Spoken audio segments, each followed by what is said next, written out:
V tem času malčki pogosto tarnajo, da jih boli grlo. Kako jim pri tem lahko pomagamo, nam bo povedal gospod Robert Terčelj. Vneto pordelo rdeče grlo je pri otrocih velikokrat en tak problem, kaj ne? Ja, res je kar pogost pri otrocih, še posebej, ker najmlajši tega niti ne znajo povedati. Pa potem smo mogli biti pozorni na kakšne simptome, nenavadne pri njih.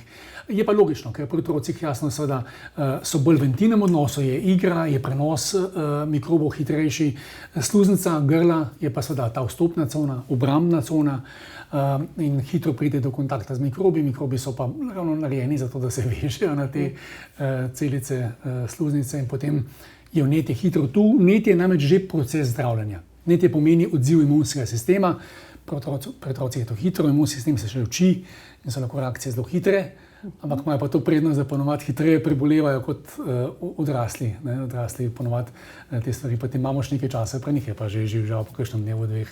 Ampak vseeno, kako pa mi prepoznamo te težave pri otrocih? Ja, pri otrocih moramo biti pozorni na to, da sploh če otrok ne zna povedati, kot rečeno, velikokrat to uradno velja v medicini, da je vneto grlo pri otroku najpogosteje spregledan simptom. Je logično, ker ne zna niti povedati, se lahko držimo, če je ta del. Pogosto je požira. Zelo pogosto je tudi, da postaje naenkrat neješč, pa je pri jedu, tudi najljubših hrane, da ne bom rekel kakšnih, samo svojo. Ampak je dejstvo, da so to znaki. Ali pa recimo tudi, da se umiri glasnost.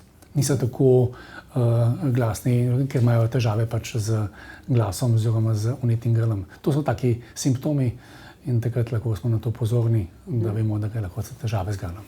Ampak pri tem pa zelo lahko pomagajo pastile Isla Junior, kaj ne? Drži, so posebne sestave, prav prilagojene otrokom, vsebuje poleg islandskega lišaja tudi kalcijev pantotenat, ki je zelo uporaben, zelo koristen pri hitrejši regeneraciji ustne oziroma sluznice grla.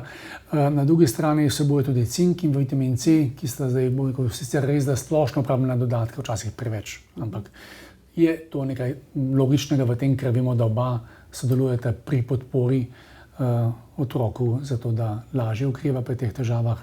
Tisto, kar pravzaprav pri teh pastilah poleg islandskega lišaja igra pomembno vlogo, je pa okus.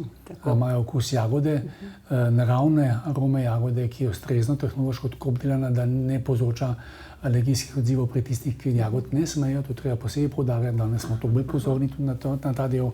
Skratka, Isla Junior so pastile res koristne za otrokovo grlo, dobrega okusa, teh otrok ne splune, ampak samo do konca poliže in so namenjene najmlajšim. Načeloma pravimo od 4. leta starosti dalje. Ta meja je postavljena zaradi tega, ker takrat privzamemo, da res vsak otrok zna lizati.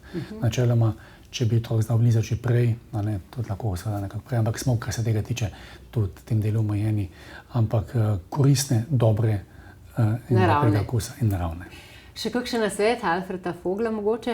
Ja, Alfred Vogel je seveda pri tem vedno posebej izpostavljal tudi podporo imunskemu sistemu. Skratka, pri otrocih od 4. leta dalje tudi vedno nekaj kapljic ali kakšna tableta iz echinacee.